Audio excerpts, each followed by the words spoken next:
Barry, first of all, amazing what difference a few days makes. It's a massive turnaround for the club.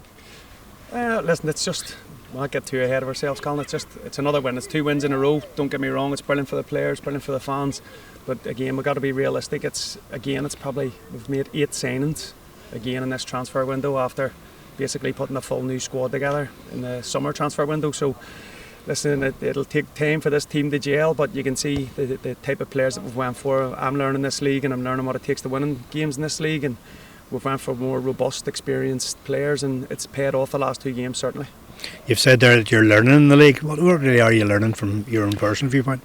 Just with St James's, because we had the best players in the league, we were able to play a bit more football. We didn't have to be as physical because we had nippy wingers on a big pitch. Here the pitches, as you can see, aren't in great conditions. The players are a lot more physical, a lot fitter than the intermediate league, and probably a bit more robust. The game probably goes back to front a bit more, so it's a bit more picking up second balls, being a threat up front, and being really strong and aggressive in each box, from set pieces, which you've seen today our goals came from.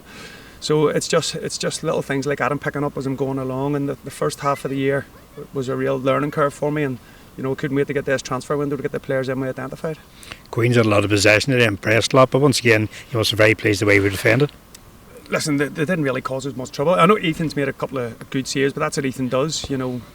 Keepers are paid to do that really, and I thought we looked in control defensively. We didn't leave any big spaces. We weren't naive like we have been previously. We are working on it really hard, Tuesdays and Thursdays, on our defensive shape and spaces we're leaving in behind. And you can see the players are getting a good understanding, even though Carter's just come back from an injury, because he was able to shadow the previous boys in training and understand those movements he has to do, that he just slotted in there straight away. And again, I thought it was a very good defensive performance from all the lads. Looking ahead to the end of next week, New Banbridge Town, it's a chance to maybe get another 3 points, but once again, a hard game. Every game is hard in this league. There's no easy games. Me and Wardy were speaking earlier, the Queen's manager, and it's just, how well you do in each box basically defines you on a Saturday. And again, we'll give Banbridge all the respect they deserve, because they came here and they turned us over. We'll go away from home, we'll set ourselves up again in a manner which we think can get us a result, and hopefully if the boys stick to that game plan, we will get a result. But we'll take nothing for granted. It's just week by week now, and work hard and try and keep this momentum going.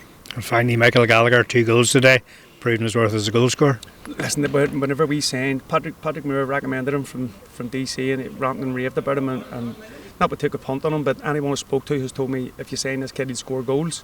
And last week he was unlucky with an overhead kick against Port Stewart, hit the crossbar, which we did score from. But today he shows you he's just a fox in the box.